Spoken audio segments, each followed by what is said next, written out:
तो 6 महीने बाद चेक करता था तो पता लगता था अरे भाई इतने कम से रह गया। तो फिर पता लगता था कि मैं ओएमआर में मिस्टेक्स कर रहा हूँ, क्योंकि मैं ओएमआर फिलिंग की प्रैक्टिस नहीं करता था। वो मेरा एक मतलब बैकहैंड था। और ओएआर में क्या हुआ था कि मैं सो गया था। ओएआर में पता नहीं कैसे आंख लग गई थी। फर्स्ट वाले ओएआर में 50 के 50 किए, अगली वाली में 40 में मैं 20 किए और आंख लग गई। और अचानक से उन्होंने बोला टाइम अप। मतलब एक जो फ्लाइंग का मोटो है कि I want to touch the sky with glory. पहले तो मैंने संस्कृत में लाइन बोली, नभः स्पर्शम दीप्तम, फिर मैंने इंग्लिश में बोली। तो उसने बोला देख भाई तू मेरे सामने स्मार्ट बनने की कोशिश मत कर, मेरे को एक्चुअल रीजन बता। तो एक बंदा वो एकदम मतलब पीछे एंशियंट में चला गया और उसमें चला गया कि एंशियंट में हमें कामा सूत्र ये सब पे बताते थे। तो वो ये सब बोलने लगा, हम जीडी में बैठ के हंस रहे। असेसर वो सोच रहा है कि भाई ये क्या बोल दिया इसने। वो असेसर भी देख रहा, घूर रहा। तू चलता जा, तू चलता जा, तू चलता जा, तू बढ़ता जा, तू बढ़ता जा, तू बढ़ता जा, तू लड़ता जा, तू लड़ता जा, तू लड़ता जा, तू बढ़ता जा, तू बढ़ता जा, तू बढ़ता जा। जय हिंद, वंदे मातरम और भारत माता की जय। स्वागत है आपका द फौजी शो में। द फौजी शो में सामाजिक जिम्मेदारी की तरफ एक विनम्र कोशिश है। इस शो से इकट्ठा किया हर पैसा भारत के वीर फाउंडेशन में जाएगा, ताकि हमारे शहीद भाई बहन की फैमिलीज को कोई भी आर्थिक समस्या ना आए। आपके एक लाइक, शेयर और सब्सक्राइब से किसी की सहायता हो सकती है, क्योंकि मैं खुद एक एक्स एनडीए हूँ और नेशनल डिफेंस एकेडमी में 3 साल ट्रेनिंग किया हूँ। मैं सम्मान करता हूँ हर उस भाई बहन का जो सरहद पर है, ताकि हम जैसे लोग, आप और मैं, चैन की नींद सो सके। जय हिंद, वंदे मातरम, भारत माता की जय। स्वागत है आपको on the Fauji show. Today we have with us very special guest Karan. Special because army TS का एसएसबी और मेडिकल मेरिट इसने क्लियर कर लिया है। नेवी 10+2 का एसपी इसने क्लियर कर लिया है। और एनडीए एयरफोर्स इसका थर्ड चॉइस है। और वो इसका एसएसबी एकेडमी से जाएगा मोस्ट प्रोबेबली। तो इसका ट्राई सर्विस कंप्लीट हो ही जाएगा। ठीक है। तो हार्टियस्ट कॉन्ग्रेचुलेशन भाई on getting recommended twice, and we wish you कि तू तीसरी बार भी रिकमेंड होके ट्राई सर्विस पूरा खत्म करे। ठीक है। और तेरा फर्स्ट प्रेफरेंस क्या है वैसे, just for the audience? Air navy, right? Yes sir, navy है। Okay, so he has cleared NDA written once this time. उससे पहले ये 0.25 नंबर से रह गया था, उससे पहले 8 मार्क्स से रह गया था। सो लक भी इसका बहुत खराब है, उसके बारे में भी बात करेंगे। ठीक है। Also he is a student of AFPA. The link is in description, do check them out, they are giving fantabulous results. And great to have you Karan. Karan को तू कहाँ का रहने वाला है? सर मैं बिहार का रहने वाला हूँ। ओके, बट है बिहारी, लेकिन he stays in Bangalore with his father and with his parents. His father is also a veteran. So heartiest congratulations bhai, and we wish कि after 4 years you get to salute your father in uniform. So that would be the dream come true like all sons. तो थोड़ा अपने बारे में बता, कहाँ से तेरे को मोटिवेशन मिला? Because your first choice is navy, जबकि फादर इज इन आर्मी। तो वो कहाँ से तेरे को चस्का चढ़ा, वो थोड़ा शेयर करो ऑडियंस से। डिफेंस के बैकग्राउंड में ही रहा हूँ मैं बचपन से। तो वही एक इंक्लिनेशन आ गया था वहीं से। और बाकी नेवी का तो ये है कि उनकी यूनिफॉर्म बहुत सही लगती है मेरे को। मतलब जो वाइट में लगते हैं ना वो। भाई जो तेरे को सही लग रहा है ना, वो उनके लिए बम्बू है भाई। बहुत मेंटेन करना पड़ता है यूनिफॉर्म उनको, क्योंकि वो सर वाइट में फेड आउट कर जाती है ना ओवर पीरियड ऑफ टाइम। तो वो नेवी तो वालों को चलता यूनिफॉर्म है। Maintenance tough. वो तो मेंटेन मेंटेन तो कर लेंगे सर। मतलब जो दिखती है ना वाइट यूनिफॉर्म, मतलब ग्लोरी चमकती है एकदम वहां से। वो तो है। आई टोटली एग्री। बट तेरे घर पे, because father is in army, तो उन्होंने वो नहीं बोल रहे कुछ कि बेटा आर्मी में जाओ, या यूनिट के ऑफिसर्स बोल रहे होंगे, या कुछ घर वाले बोल रहे होंगे? कुछ बोल नहीं रहे अभी तक वैसा? नहीं नहीं, मतलब मैंने जितने ऑफिसर से पूछा था ना जो पापा के साथ थे, उन्होंने तो यही बोला कि एयरफोर्स या नेवी चले जा। आर्मी में थोड़ा मतलब डेली फिजिकल फिजिकल वगैरह डेली रगड़ा मिलता रहता है।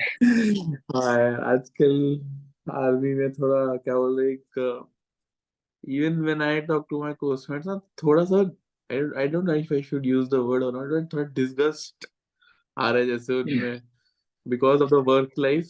It's tough, definitely it's tougher. तो एवरीथिंग इज टफ, बट चल ठीक है, इट्स योर डिसीजन, तू ले जो तेरे को लेना है यार। यस। पहले तो ये बता, एनडीए रिटर्न की बात करते हैं, because you have cleared it once and you waiting for the SSB, and दो बार तेरा बड़ा कम मार्क्स से रह गया, पहली बार 8 नंबर पे 0.25। तो पहले वो बता कि how was dealing with that failure, तो वो थोड़ा शेयर कर, because 0.25 is too less, and तो देखो, द होता तो टेल ऐसा मी, था टेल द ऑडियंस कि वो क्यों हुआ, वो भी बता जो तूने मेरे को बताया।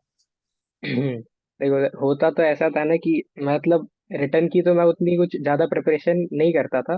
मॉक टेस्ट भी मैंने आज तक एक ही दिया है। तो जब मैं आके एग्जाम दे के आता था ना, तो कैलकुलेट करता था तो मैं, हाँ क्लियर हो रहा है। फिर उसके बाद जब वो लिस्ट निकलती है तो दिखता है रोल नंबर नहीं मिल रहा भाई। तो फिर मैं मतलब उसके बाद 6 महीने बाद आती है ना मार्क्स इन्फॉर्मेशन यूपीएससी की साइट पे कि कितने मार्क्स आए हैं तुम्हारे। तो 6 महीने बाद चेक करता था तो पता लगता था अरे भाई इतने कम से रह गया। तो फिर पता लगता था कि मैं ओएमआर में मिस्टेक्स कर रहा हूँ, क्योंकि मैं ओएमआर फिलिंग की प्रैक्टिस नहीं करता था। वो मेरा एक मतलब बैकहैंड था। प्रैक्टिस करनी चाहिए वैसे ओएमआर भरने की। और नेक्स्ट वाले रिटर्न में तो क्या हुआ था कि मेरा इंडेक्स फिंगर राइट आर्म का फ्रैक्चर हो गया था। वो क्या हुआ था कि मैं एग्जाम से पहले दोस्तों के साथ डॉज बॉल खेल रहा था, बास्केटबॉल से। तो उसमें चोट लग गई थी। वो भी मैं खेल नहीं रहा था, डॉज मेरे बॉल दोस्त। अमेरिका में बोलते हैं, हम लोग मारा पिट्टी बोलते हैं, ठीक है। हाँ भाई, प्लीज मारम करेक्ट पिट्टी। Your term. वही सर, मारम पिट्टी। वो भी बास्केटबॉल से खेल रहा था तो लग गई थी हाथ में। वो भी मैं वो खेल नहीं रहा था, दोस्तों ने बोला आजा खेलते हैं भाई, बहुत दिन से नहीं खेले, मजे मजे हो जाएंगे। तो उनकी वजह से खेला था मैं और उन्हीं की वजह से टूट गया। लिली मजे। तो फिर रिटर्न में क्या हुआ कि उस टाइम तो जब मैंने कैलकुलेट किया ना, तो मेरे एक्चुअल में कम बन रहे थे। कि मैंने कैलकुलेट किया था तो 310 के आसपास बन रहे थे। लेकिन जब फिर मैंने मार्क्स इन्फॉर्मेशन देखी तो 346 थे। वो मेरा मैथ्स में 0.25 से रह गया था। वो कट ऑफ मैथ्स वाला, वो भी इसी वजह से क्योंकि मैं ओएमआर भर नहीं पा रहा था। और मैंने उनसे प्रॉक्सी मांगी थी, मैंने यूपीएससी वालों को मेल किया था कि एक बंदा दे दो अपनी तरफ से जो ओएमआर भर दे मेरी। उन्होंने बोला it's your problem not our. तो उन्होंने ऐसा रिप्लाई दे के छोड़ दिया था। अब वो यूपीएससी की जो साइट पे नंबर भी दे रखा है ना, जो कॉल करने के लिए, वो हमेशा मान्य ही बताता है, कभी नहीं उठाते वो लोग। आई टोटली एग्री, टोटली हाँ एग्री। ग्रेट। अच्छा, तो ये बता, तो रिटर्न की तैयारी strategy, books, resources, YouTube videos, क्या सजेस्ट करेगा तू? Because for audience, he was preparing for JEE, you are in Aakash, so उसका थोड़ा बता कि मतलब कैसे प्रिपेयर करे बंदा। सर, रिटर्न का तो ऐसा है कि ट्वेल्थ के मतलब बोर्ड्स के लिए भी आप प्रिपेयर कर रहे हो ना, तो एक्स्ट्रा कुछ करने की जरूरत नहीं पड़ती, एटलीस्ट फॉर मैथ्स। उसके बाद जीएटी का जो पार्ट आता है उसमें इंग्लिश और साइंस, साइंस तो बेसिक आती है 10th की। और इंग्लिश भी अगर कोई बच्चा ठीक ठाक है, जैसे मेरी तो इंग्लिश बहुत खराब है, तो मेरे को थोड़े बहुत कम नंबर आते थे। बाकी कुछ बच्चे होते हैं जो ज्योग्राफी भी पढ़ के चले जाते हैं, हिस्ट्री वगैरह। उन सब की एक्चुअली जरूरत पड़ती नहीं है अगर तुम्हें जस्ट कट ऑफ क्लियर करना है। लेकिन अगर हाई स्कोर चाहिए तो फिर ज्योग्राफी वगैरह उसके चैनल्स है, पढ़ सकते हो। जैसे फिजिक्स वाला से पढ़ सकते हो, अर्पित चौधरी सर से पढ़ सकते हो। Okay, great. बाकी और मैथ्स मैथ्स के लिए तो ट्वेल्थ का काफी है, board. Okay, okay, so basically तू जेई स्टूडेंट था, तो इसलिए it was not a sweat for you, है ना? Yes sir. जेई में कितने नंबर दे रहे? जेई में मेरे 96 परसेंटाइल थे। Okay, great. तो कौन सा कॉलेज मिला तेरे को उसके बेसिस पे? अरे उसकी एक अलग स्टोरी है। मैं काउंसलिंग में बैठा था, मेरे को मिला एनआईटी सूरत का मैकेनिकल। क्योंकि गुड। मैं होम स्टेट मेरा बैंगलोर हो गया ना, होम स्टेट कर्नाटका, तो कोटा लग गया था। ऐसे जनरल हूँ तो कुछ मिलता नहीं है। तो मेरे को कोटा लग के एनआईटी सूरत का मैकेनिकल मिल गया। तो उसकी रिपोर्टिंग थी 17 अगस्त की, और 17 अगस्त को मेरा एसएसबी था। तो मैं अबे, तो एनआईटीज में क्या होता है कि एडमिशन लेने के लिए तुम्हें फिजिकली रिपोर्ट करना पड़ता है वहां पे बच्चे को। तो मैंने उनसे बात करी कि एसएसबी है, तो उन्होंने बोला एसएसबी पोस्टपोन करा दो, कि हम तो नहीं कर रहे कुछ, तुम्हें आना पड़ेगा 17 को। तो मैंने वो सीटी फ्रीज नहीं करी, वो फिर मैं कॉलेज ही ज्वाइन नहीं किया मैंने। ओ यार, फिर क्या किया तूने 6 महीने के उस टाइम में? कौन सा कॉलेज ज्वाइन किया फिर? कुछ नहीं, कोई कॉलेज ज्वाइन नहीं किया मैंने। ओके, तो एसएसबी रेकमेंड हो गया क्योंकि हाँ भाई, उसी टाइम पे 4 दिन बाद में एसएसबी रिकमेंड हो गया, तो फिर सोचा छोड़ो, अब कौन जाएगा कॉलेज। सही है। अगर नहीं होता, अगर स्क्रीन आउट वगैरह कुछ हो जाता और सूरत की भी सीट जाती तो फिर थोड़ा बुरा लगता तेरे को, बट चलो, ग्लैड दैट डिडंट हैपन। तो यस। उसके बाद you first got recommended for navy TS. नहीं नहीं, फर्स्ट मेरा टीएस भोपाल से था। हम्म। TS Bhopal, okay. और फिर उसके बाद नेवी 10+2। हाँ, वो बैंगलोर से। ओके। तो अच्छा, एसएसबी के लिए he is a student of AFPA, ठीक है। जिसको नहीं पता, इस बार एनडीए में 186 बच्चे भेज रहे हैं वो, ठीक है, एक कोर्स में। तो काफी उनका जो स्टेप रिजल्ट है, he is also student of AFPA. And we have done lots of interviews with recommended candidates जो अफपा के हैं। सो करण, पहले तो ये बता कि how did you prepare for SSB? तूने खुद से क्या किया, अफपा वालों ने क्या कराया तेरे को, ठीक है, उनके पूरे मॉड्यूल में? And then also tell me कि एसएसबी से वापस आके तूने क्या क्या किया, पूरे प्रिपरेशन के बारे में बता अपनी। सर, एसएसबी का तो ऐसा था कि चलो कॉल लेटर आ गया, तो अपने को प्रिपेयर करना है। तो मैंने खुद से स्टार्टिंग में कुछ नहीं किया, क्योंकि लोग ऐसे आता है एसएसबी का कॉल अप आ जाता है, इधर उधर भागते हैं, कुछ कुछ जो नॉलेज यहाँ वहां से गेन करने की कोशिश करते हैं। तो बहुत स्कैटर हो जाता है, कोई कुछ बोलता है, कोई कुछ बोलता है। तो मैं ऐसे कुछ किया नहीं था, मैं डायरेक्ट आफपा चला गया था अपने दोस्तों के साथ, मैं और मेरे और दो दोस्त गए थे। तो आफपा गया तो वहीं पे मैंने बेसिक से सीखना चालू किया था। लोग क्या करते हैं कि पहले कोचिंग जाने से पहले ही कुछ कुछ प्री कंसीव्ड आइडियाज लेके चले जाते हैं कोचिंग, और वो भी अलग अलग कोचिंग अलग अलग चीजें सिखाती है। तो आफपा गया मैं, वहां पे पहले पहले 2-3 दिन तो लग रहा था कि बहुत आसान है, फिर अगले 2-3 दिन लगा कि बहुत मुश्किल है। तो ऐसे स्विंग चल रहा था पूरे थॉट्स का। तो मैं फिर वहां पे, मतलब वहां पे भी ऐसा हो रहा था कि वहां पे बहुत सारे एसेसर्स है। तो वहां पे भी मेरे को लग रहा था कि ये तो कॉन्ट्राडिक्टिंग बातें कर रहे हैं, फिर धीरे धीरे डेप्थ में समझा तो पता लगा नहीं, सही बातें कर रहे हैं। तो आपका ऐसा मेरे को एज अ कोचिंग मैं कहूंगा कि काफी सही लगा मेरे को। मैं मतलब मैं गया ही आपका हूँ अभी तक, लेकिन मैं इतना कह सकता हूँ कि काफी सही सिखाते हैं वो लोग। सिखाने का छोड़ के वहाँ पे जो पीयर ग्रुप मिलता है ना तुम्हें, वो बेस्ट होता है। जो आपका का पीयर ग्रुप है, वहाँ पे बहुत कुछ सीखने को मिलता है पीयर ग्रुप से।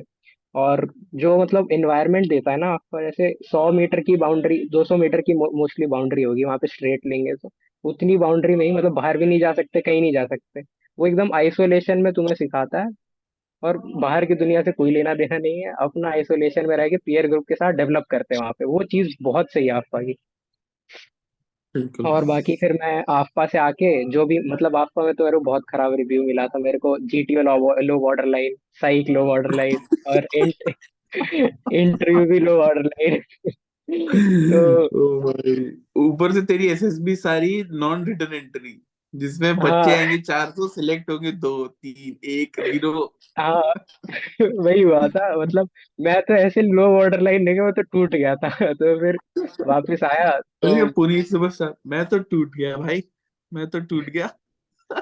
और एक और चीज है, जो आपको हमें फीडबैक मिलता है ना, वो रिपोर्ट तो चलो एक चीज है, रिपोर्ट मिल गई लो बॉर्डर लाइन वगैरह की, जो पर्सनल 1-to-1 फीडबैक मिलता है वो बहुत सही है।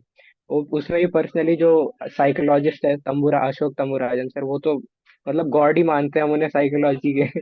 और बिल्कुल। नटराजन सर भी है। नटराजन सर अपने जीटीओ हैं, मेरे को वो मिले नहीं थे यार, मैं चाह रहा था कि वो मेरे ग्रुप को मिले। मेरे को मिले थे पवन गौर सर, वो भी सही थे, मतलब वो एकदम काम and compose personality. Natarajan sir क्या है, थोड़ा झाड़ देते हैं गलती करने पे, और वो तो अलग ही लेवल का झाड़ते हैं। तो कितने सिस्टर्स थे वहां पे आफ्का में? 15-16 थे। My God. और वो 15-16 सारे के सारे मतलब क्वालिफाइड, एकदम सेम चीज, मतलब डेप्थ में सिखाते थे एकदम। वेरी और नाइस। फिर जब मेरे को रिव्यू मिला लो बॉर्डर लाइन वगैरह का, तो मैं वापस गया घर। मैंने सोचा चलो अब इम्प्रूव करना है, क्योंकि ऐसे तो रिकमेंड नहीं हो पाएंगे। और फ्रेशर अटेम्प्ट मतलब एक होता है, गोल्डन अपॉर्चुनिटी वेस्ट नहीं करनी चाहिए उसे। तो बिल्कुल। मैंने चालू चालू किया इम्प्रूव करना, जैसे जीटीओ तो अब ग्राउंड मैंने वहां पे आफ्पा में एक चीज और बढ़िया है कि जीटीओ अटैच्ड है तुम्हारे वहां से, कैंपस से ही। तो कितना भी टाइम स्पेंड कर सकते हो जीटीओ ग्राउंड में। तो मैं वहीं दिन दिन भर वहीं पड़ा रहता था जीटीओ ग्राउंड में, मतलब ऑब्स्टेकल दिखता रहता था, एक ऑब्स्टेकल के 3-4 सॉल्यूशन निकालने, वो बेस्ट चीज है। 3-4 सॉल्यूशन निकालने चाहिए, एक सॉल्यूशन आ गया उससे वो तो सबको आ जाएगा। क्योंकि एक्चुअल एसएसबी में 8 बंदे होते हैं, 10 बंदे होते हैं ग्रुप में।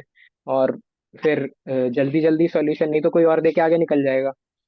ऐसा नहीं है कि सॉल्यूशन तुम्हें नहीं आएगा, आता है पर लेट आता है। तो उसी चीज को स्टिमुलेट करने के लिए तुम्हें 3-4 सॉल्यूशन निकालने पड़ते हैं। और आपका में ऐसे बहुत सारे ऑब्स्टेकल्स हैं जिनके मल्टीपल सॉल्यूशन निकाल सकते हैं। एक तो वहां पे था जिसके 15 सॉल्यूशन थे।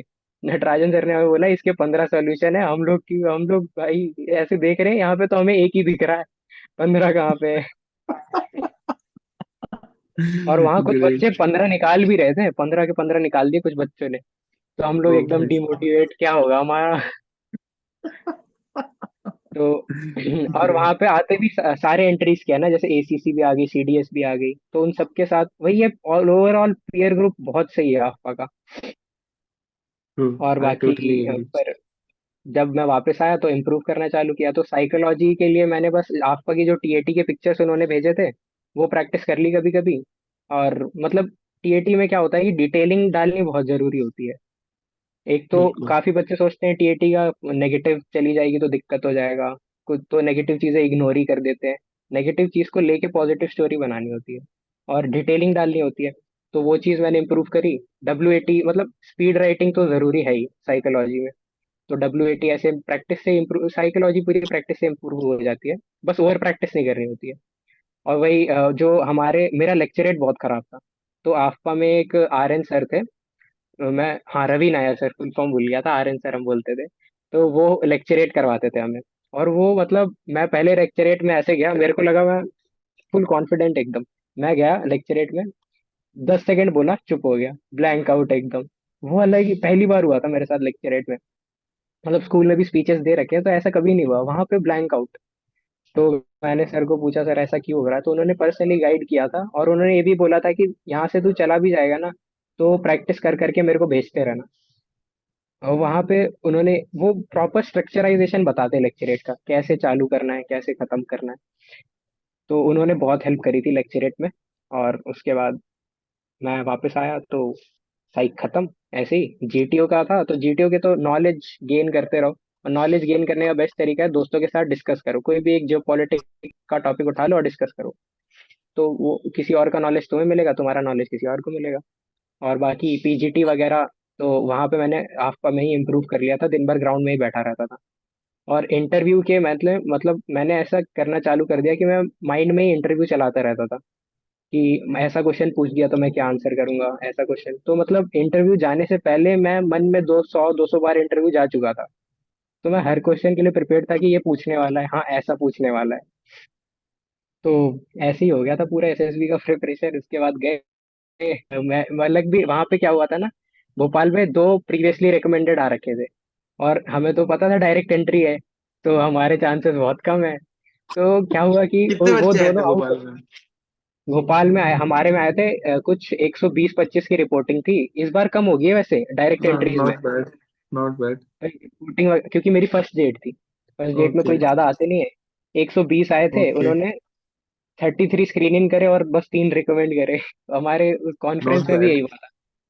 इस बार उन्होंने इनफैक्ट बोला हाउ, टीएस एंट्री में ऑल टाइम हाईएस्ट बच्चे रिकमेंड हुए हैं, जस्ट फॉर हाँ पब्लिक इंफॉर्मेशन। मैंने कभी 200 से ज्यादा, मैंने कभी 150 से ज्यादा बच्चे नहीं देखे, और इस बार आई थिंक 210 से भी ज्यादा है, कुछ कितने हैं इस बार? 223 है। हाँ, तो इस बार काफी ऑल टाइम हाईएस्ट है, तो दम लगाओ दबा के, ठीक है। बाकी तो अगर तुम अच्छे हो तो सिलेक्ट हो ही जाओगे। तो हाँ, फिर बता। अच्छा, मुझे ये बता करण, नेवी 10+2 में कितने बच्चे आए थे और कितने स्क्रीन इन हुए, कितने रेकमेंड हुए? हमारे नेवी 10+2 में आए थे अराउंड 135-140 आए थे। उसमें 30 स्क्रीन इन हुए थे और 6 रिकमेंड हुए थे। ओके, लगभग सेम रिकमेंडेशन वहां पे डबल था, लेकिन है ना, बट हाँ सीटें फिर बस उनकी कम है वैसे भी। नेवी टेक का ऐसा है कि सीटें वो मतलब ऑफिशियल निकालते हैं तो सीटें शायद 35 ही है, लेकिन वो इनटेक ज्यादा करते हैं, 44-50 के आसपास इनटेक करते हाँ, क्योंकि मतलब सीटें उनकी खाली चले जाती हैं काफी, हैं। हाँ बिकॉज जैसे NDA people naval going academy for खाली एनडीए होती है। या हाँ। टीएस हम्म। वहाँ चल जाते हैं। गुड। अच्छा, अब मुझे बता, दोनों एसएसबी की साथ में बात करेंगे हम, ठीक है। हम्म। Army okay. तो बताना, आर्मी टीएस में ये हुआ, नेवी 10+2 में ये हुआ, ठीक है। स्क्रीनिंग एक्सपीरियंस शेयर कर दोनों एसएसबी का मेरे को। स्क्रीनिंग में फर्स्ट टाइम तो मैं जब आर्मी का था तो फ्रेशर था। तो फ्रेशर ग्रुप में कोई कुछ बोल ही नहीं रहा था, मुश्किल से एक दो बंदे डिस्कस कर रहे थे। तो पूरा तो जो मेरी स्टोरी थी वही चली गई, कॉमन स्टोरी भी। और एक और चीज बढ़िया हुई थी वहां पे, उन्होंने कॉमन स्टोरी के लिए हमें पूछा ही नहीं। वहां पे ओके। आर्मी में हमारा डिस्कशन इतना स्मूथ था, उन्होंने कॉमन स्टोरी के लिए पूछा ही नहीं, उन्होंने खुद ही नरेट कर दिया एसएसएस ने। तो कॉमन स्टोरी उन्होंने पूछी नहीं। बाकी यहाँ नेवी टेक वाले में क्या हुआ, स्क्रीनिंग में मैं और मेरे दो दोस्त साथ ही में थे, सेम सेंटर। हम तीनों क्लासमेट थे। तो हम तीनों सेम ही ग्रुप में मिल गया हमें। तो स्क्रीनिंग में मैं नरेशन में उन दोनों को देख के हंस दिया, नरेशन में ही। तो मेरे को लगा भाई इस बार तो स्क्रीन, क्योंकि नरेशन ही बस मेरा अच्छा था तो उसमें मेरे को लगा यार अब तो स्क्रीनिंग नहीं हो पाएंगे। मेरे को रिजल्ट तक यही लग रहा, स्क्रीनिंग नहीं हो पाएंगे। जीडी में रिपीटर्स के ग्रुप में फिश मार्केट ही बनता है। तो फिश मार्केट बना वहां पे, वहां मैंने मुश्किल से एक पॉइंट बोला होगा, वो भी कि जेंटलमैन लेट मी स्पीक, बस यही बोला था। उसके बाद और चिल्लाने लग गए थे। और बाकी मेरी जो थीम थी वो सही, काफी सही थी। मतलब जितनी भी मैंने पीपीटीटी लिखी है, प्रैक्टिस करी है, उसमें मेरे को लग रहा था कि हाँ थीम तो अपनी सही है। और ओआईआर क्लासमेट में भी यही रिकमेंड हुए? हुआ था कि हाँ। क्लासमेट स्क्रीनिंग हुए? हाँ मतलब मैं और मेरा एक और दोस्त स्क्रीन इन हो गया था, एक वो प्रीवियस रिकमेंडेड था वो स्क्रीन आउट हो गया था। Okay. So just for public information, अगर आप ऑलरेडी रिकमेंडेड हो, that doesn't guarantee your success. आप स्क्रीन आउट होके पहले दिन पे घर भी जा सकते हो। ठीक है, हाँ सो वो भी होता है। कॉन्फिडेंस में मत बह जाना। ठीक है, do your hmm. Best always. हाँ, अब बोल। हाँ तो उसमें स्क्रीनिंग में फिश मार्केट ही बना, हमें बोलने नहीं दिया।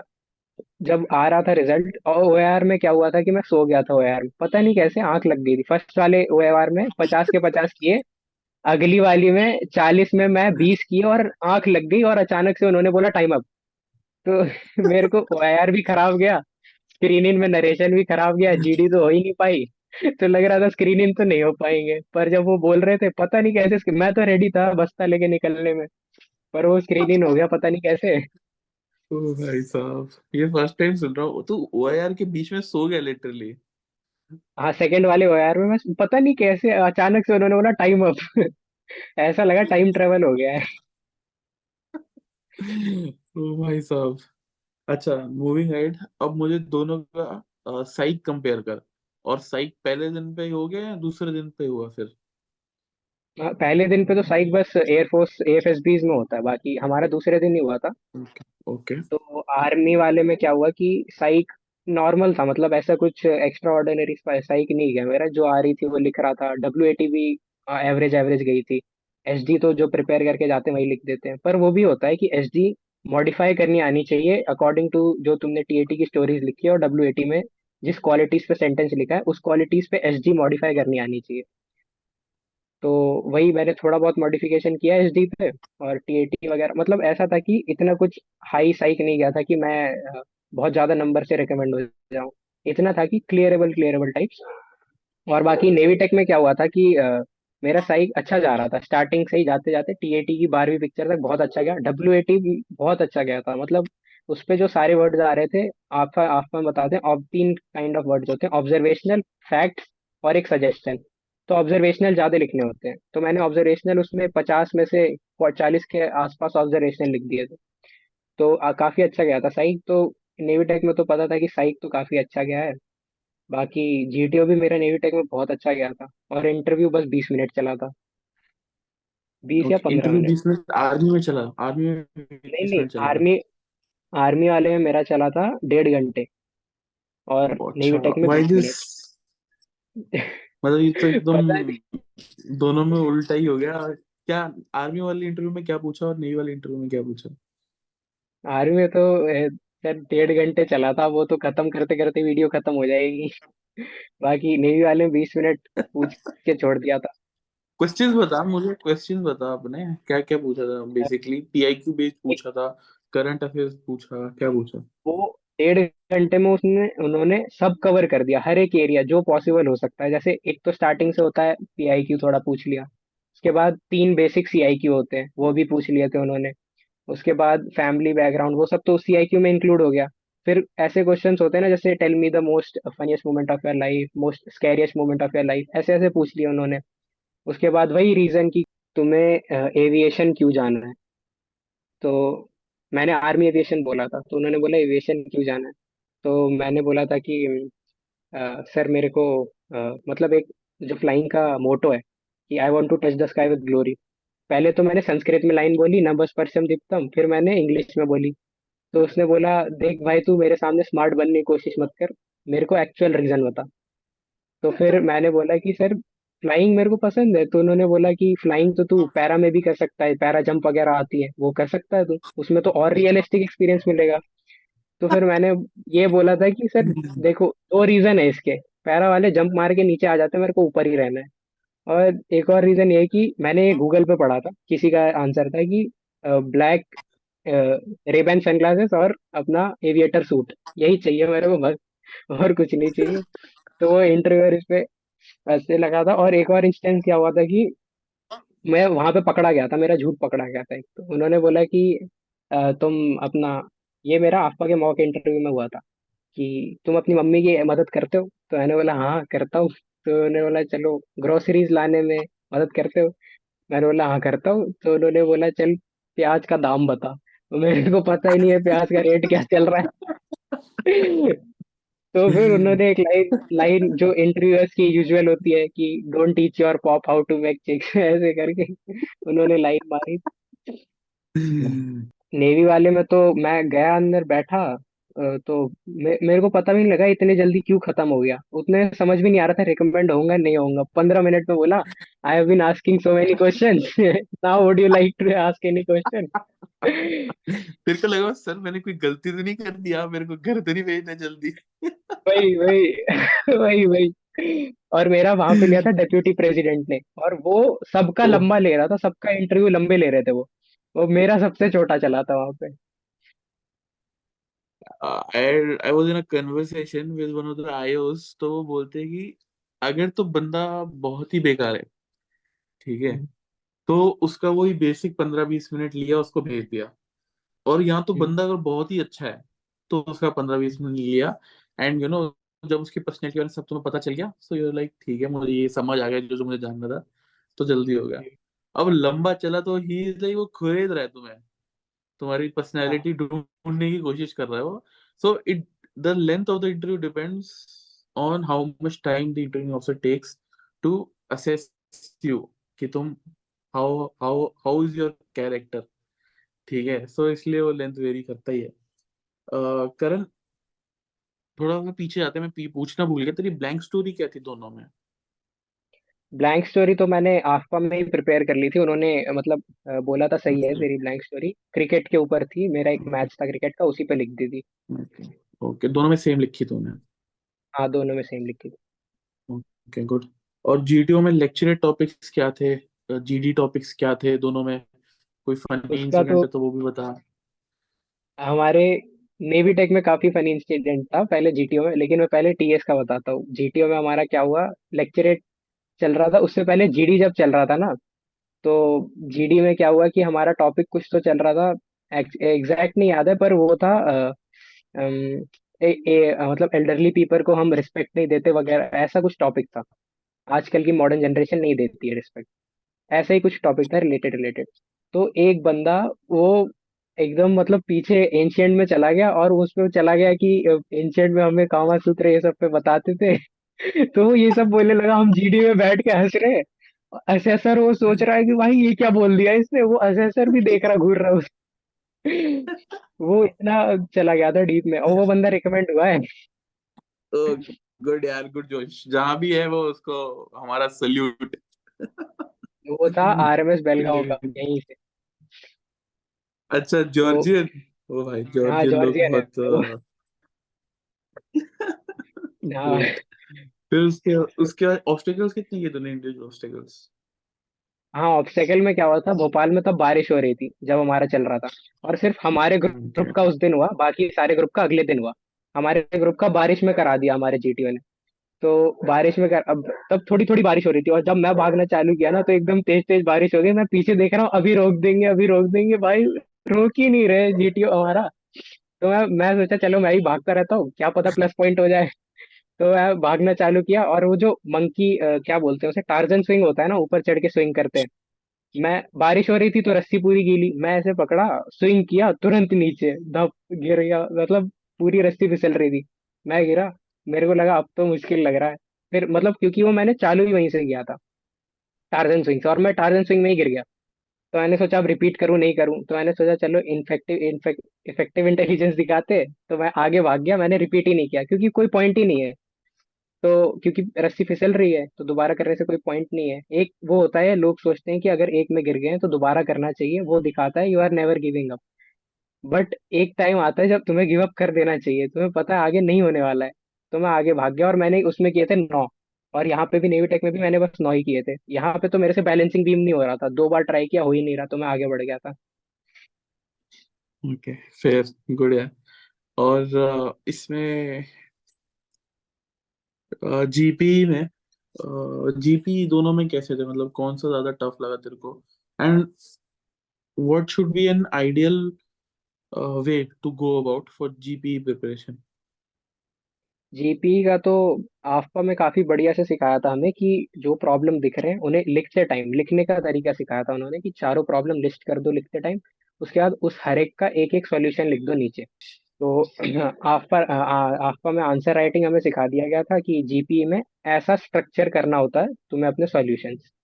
क्योंकि जीपी में मोस्टली सब बोलना चालू कर देते हैं। जीपी बहुत आसान टास्क होता है, सब अपने अपने सॉल्यूशन देना चालू कर देते हैं, तुम्हें बोलने का मौका मिले ना मिले। जो आंसर राइटिंग होती है कम से कम वो तो अपना अ, एकदम बढ़िया रख के चलो। और जीपी में फर्स्ट वाले में क्या हुआ था कि वही प्रेशर है तो ज्यादा कोई कुछ बोल नहीं रहा। रिपीटर्स में क्या हुआ था कि मेरे बगल में जो बंदा बैठा था ना, वो वो डोमिनेट कर रहा पूरा, हमें बोलने ही नहीं दे रहा। तो मैं जब बोलने लगा ना, उसने ऐसे ऐसे हाथ करा, वो बोला जेंटलमैन लेट मी स्पीक, ऐसे हाथ करके मेरे मुंह पे मार दिया। वो भी ऐसे ऐसे ऐसे घूरे। और ये बात है कि उसी ने कॉमन दिया था, हमारा कॉमन सॉल्यूशन उसी ने दिया।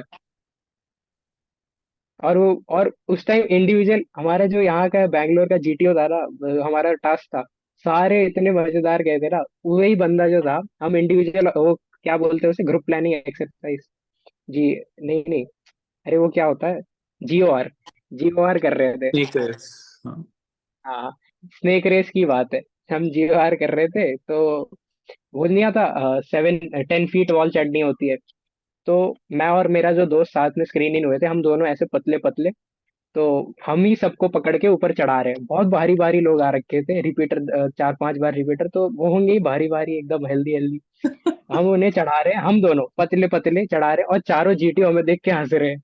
हम दोनों चढ़ा रहे हैं, और आखिरी में हमें चढ़ाने वाला कोई नहीं है, क्योंकि सारे तगड़े तगड़े बंदे चढ़ गए ऊपर। फिर कैसे चढ़े तुम? और फिर हम दोनों तो मतलब हल्के थे ना, तो उन्होंने हाथ दिया और हम सीधे ऊपर। हमें पाँव हाँ, मारने की जरूरत ही नहीं पड़ी, सीधे ऊपर, लिफ्ट की तरह तो। और वो चारों जीटीओ ग्रेट हंसे यार, ही जा रहे हैं ग्रेट। हमें देख के। और एक ओ और गॉड। इंसिडेंट क्या हुआ था यहाँ जीटीओ में, वो दूसरे ग्रुप का बंदा था। तो हम लोग का जी पैरेलल चल रहा था वहां पे इंडिविजुअल ऑब्स्टेकल।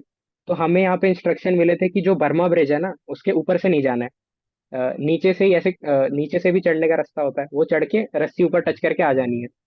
तो हमने खत्म किया, हम गए वहां पे जीटीओ के पास, दोनों जीटीओ साथ में बैठे हुए थे। तो सबका खत्म हो गया, एक बंदा अभी भी करे जा रहा है।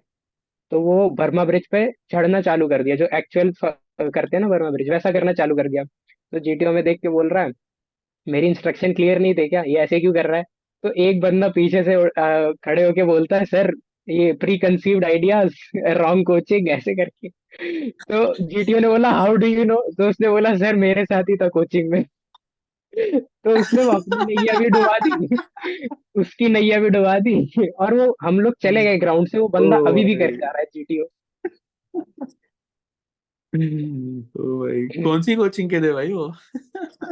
नहीं मैं पूछा नहीं, मैं इतना इतना रिस्क नहीं लेता मैं। तो और वो वही बंदा था जिसने जीपी के ग्रेट। टाइम मेरे मुंह पे मार अच्छा। दिया था। ग्रेट है, great fun. SSB is fun यार, जो भी बोलो, 5 दिन मजा बहुत आता है, बहुत अपार्ट बहुत मजा फ्रॉम आता है। The result. हाँ ग्रेट। रिजल्ट। अच्छा, कॉन्फ्रेंस का थोड़ा बता, दोनों में कॉन्फ्रेंस कितनी देर चली, क्या पूछा, छोटी चली लंबी मेरे चली क्या हुआ? टीएस में क्या हुआ था कि मेरी कॉन्फ्रेंस चली थी अराउंड 15-20 मिनट चली थी, तो मेरे को इतना समझ आ गया था कि यहाँ पे तो बॉर्डर लाइन हो, और वो भी स्पेसिफिकली उन्होंने बोला था कि your interview and psych performance doesn't match your GTO performance. तो मैं समझ गया था जीटीओ बॉर्डर लाइन हूँ मैं। तेरा मेरिट क्या है और आर्मी टीएस में? मेरिट मेरी रैंक थी 97। ओके, हाँ तो कॉल लेटर आएगा ही। हाँ, ये और एक मिथ है जो मेरे को इस मेरिट के बाद पता लगा। मेरी कॉन्फ्रेंस चली 15-20 मिनट और मैं मेरिट इन हो गया। मेरे साथ जो दो और रिकमेंड हुए थे उनकी चली थी 10-10 सेकंड, और वो दोनों की मतलब 200 प्लस रैंक आई है। तो जो ऐसा लगता है इंटरेस्टिंग। कि कॉन्फ्रेंस लंबी चली छोटी चली तुम मेरिट इन हो जाओगे, ऐसा कुछ नहीं होता। तो वहां ग्रेट। पे तो मेरे को इतना समझ आ गया था कि ये मेरे को फ्रेंड्स पे एसआरटी पूछ रहे हैं। तो मेरे को समझ आ गया कि मैं डोमिनेट कर रहा था, क्योंकि फ्रेशर ग्रुप है, किसी को आ ही नहीं रहे थे सॉल्यूशन, तो मैं ही दिए जा रहा हूँ, मैं ही दिए जा रहा हूँ। तो डोमिनेशन का हो गया था थोड़ा केस। ऐसा भी नहीं कि ओवर डोमिनेट कर दिया था, हो गया था डोमिनेशन। तो मेरे को 4-5 एसआरटी फ्रेंड्स पे पड़ी, तो मैंने वो ठीक ठाक आंसर कर दी। तो चला गया बढ़िया। उसके बाद कौन उसके बाद जब रिजल्ट आ रहा था, तो उन्होंने बोला कि how many of you think you will get recommended. 33 के 33 हैंड्स ऊपर। तो अब उन्होंने बोला इतना नहीं होगा, तीन ही हुए। तो वहां पे थे काफी बंदे जो मतलब 6-7 थे कि हमें लग रहा था ये हो जाएंगे। तो उन 6-7 में से मोस्टली तो नहीं हुए, और जिन्हें नहीं लग रहा था कि ये हो जाएंगे वो हो गया। ग्रेट। और फिर जब नेवी वालों की बात आई तो वहां पे कितनी देर चली तेरी कॉन्फ्रेंस? यहाँ पे मतलब डिस्कशन तो चला था 5 मिनट, तो मेरे को लग गया चलो अपन कंसिडरेबल केस तो है। फिर अंदर गया तो उन्होंने पहला क्वेश्चन ही ये पूछा कि तुम तो आर्मी रिकमेंड हो चुके हो, अगर नेवी में भी हो जाओगे तो कहाँ जाओगे। तो मेरे को पता लग गया अब आर्मी बोलूंगा तो नहीं होंगे रिकमेंड, तो मैंने नेवी ऑफ बोला। कोर्स। जाना भी नेवी ही जाना है। तो फिर मैं नेवी बोला, तो उन्होंने भी वही रीजन पूछा वाई नेवी, तो मैंने बोला सर योर योर यूनिफॉर्म। तो फिर उन्होंने फिर बोला कि चलो ठीक है, वो मान गए, नहीं तो इस चीज पे मेरे को ग्रिल भी कर सकते थे। तो वो मान गए, मतलब मैं इतना था कि बॉर्डर लाइन केस वहां पे नहीं था। और वहां पे ऐसी डायरेक्ट कॉन्फ्रेंस चली, थोड़ी बहुत एक दो क्वेश्चन पूछे, यही हाउ वाज योर स्टे वगैरह वगैरह, तो वही पूछ के छोड़ दिया।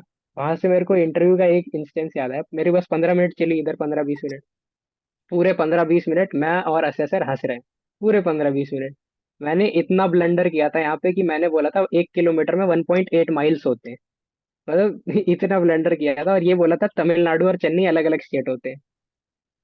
तो भाई। इतना इतना ब्लंडर करने के, और वो मेरे से जो टेक्निकल क्वेश्चंस होते हैं ना, जैसे आर्किमिडीज प्रिंसिपल पे बहुत इन डेप्थ कॉन्सेप्चुअल चीजें पूछ रहे थे, मैं पूरा कंफ्यूज हो गया, और मैंने एक्सेप्ट किया उनके सामने कि sir I am confuse, I won't be able to answer this. तो वो मतलब पूरे टाइम हंसी रहे थे। मेरे को लग रहा था यार ये या तो ये मेरी लाचारी पे हंस रहा है, या तो इसे सही में मजा आ रहा है। तो ग्रेट यार, ग्रेट।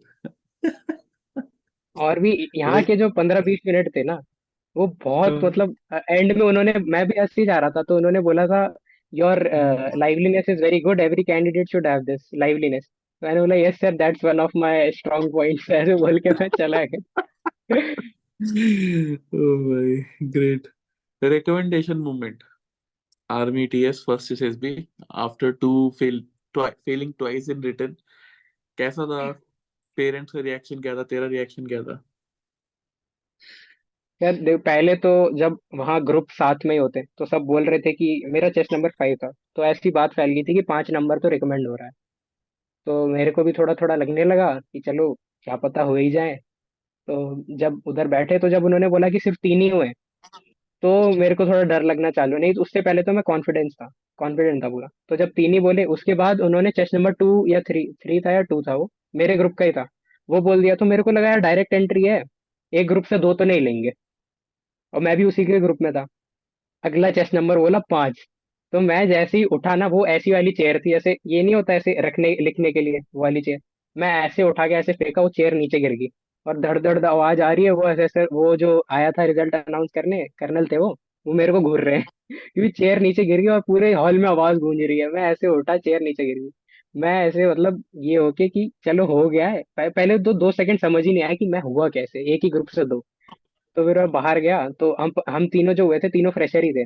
एक तो 3 बार स्क्रीन आउट था, बाकी हम दोनों फर्स्ट टाइम थे। तो हम तीनों हुए, बढ़िया था। फिर उसके बाद जब मैंने कॉल किया, मैं सोचा चलो सबसे पहले पापा को बताते हैं। पापा ने कॉल नहीं उठाया, मम्मी को बताया तो मम्मी ने भी कॉल नहीं उठाया।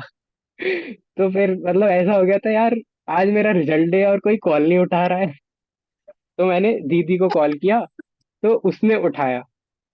तो मैंने दीदी को बताया, तो दीदी थी क्लास में, कॉलेज में थी ना, तो क्लास चल रही थी। मैंने दीदी को बताया, वो चीखने लग गई क्लास ही में, ओ भाई ये कैसे हो गया। तो टीचर ने उसे बाहर कर दिया, क्लास में ही चिल्लाने लगी। उसके बाद मेरे मम्मी का कॉल बैक आया, मैंने मम्मी को बताया, तो मम्मी तो ऐसा सो सा रिएक्शन, चलो ठीक है बढ़िया है। फिर पापा को बताया, तो पापा तो खुश थे मतलब। पापा तो खुश हो गए होंगे यार। ग्रेट यार। उसके ग्रेट। बाद जब मैंने अच्छा इधर नेवी टेक का बताया था ना, जब मैंने इधर नेवी टेक का बताया था मम्मी को फोन करके, तो मम्मी फिर से वही सो से रिएक्शन, चलो ठीक है बढ़िया है। हाँ मतलब ठीक है, गुड फॉर यू। हाँ भाई, हाँ गुड फॉर यू।